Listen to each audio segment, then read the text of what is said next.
My name is Damyanti Rani Gupta. I joined Ford Motor Company in 1967 as its first female engineer with masters in mechanical engineering. When the HR manager looked at my resume, he looked surprised. He said, "Are you applying for an engineering job?" I replied, "Is there anything wrong with that?"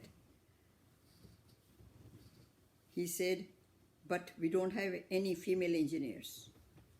I said, "You are looking at one. If you don't give me a chance, you will not have any." He smiled and sent me for an interview. My supervisor, before making me a final job offer, asked me to change my name because he didn't want to try difficult names.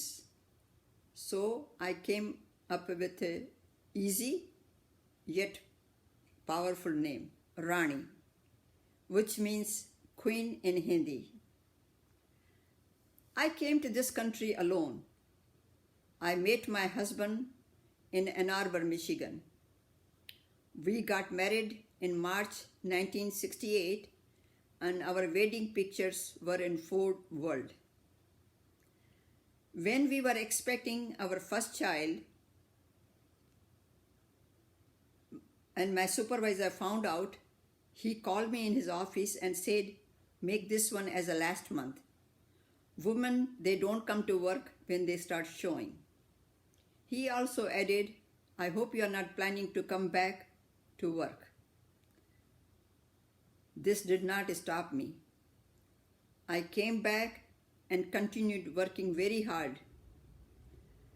In 1997, when I completed 30 years, FCN, Ford Communication Network, decided to televise my celebration. Next day, I received so many emails, mainly from female engineers, asking, "How did you survive 30 years back? We are still struggling in male-dominated field." Some asked me, "Are you married? Do you have children?" By that time, our older son, Sanjay, who is now practicing neurosurgeon and chief medical correspondent with CNN, was doing his residency in neurosurgery and was selected to be a White House fellow under President Clinton. Our younger son, Sunil, who is 10 years younger than Sanjay, had finished his first year of college and was offered a White House intern job in same White House West Wing. It was not easy, but I had to work very hard to do my best at home and in the office.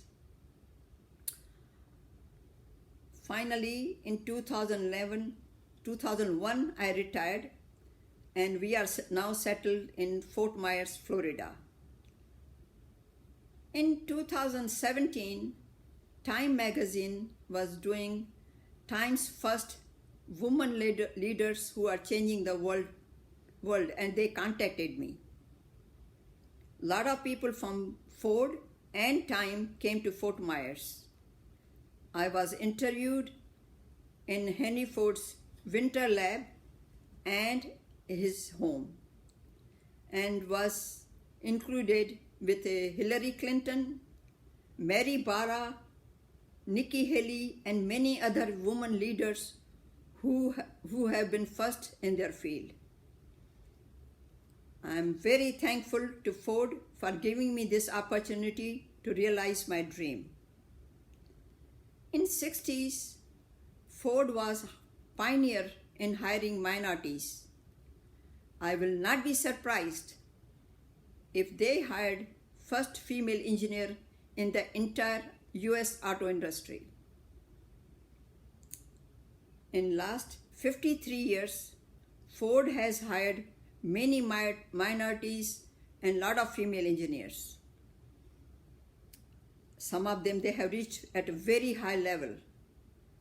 I'll be very happy to see female CEO in my lifetime. Thank you very much for listening to my humble story.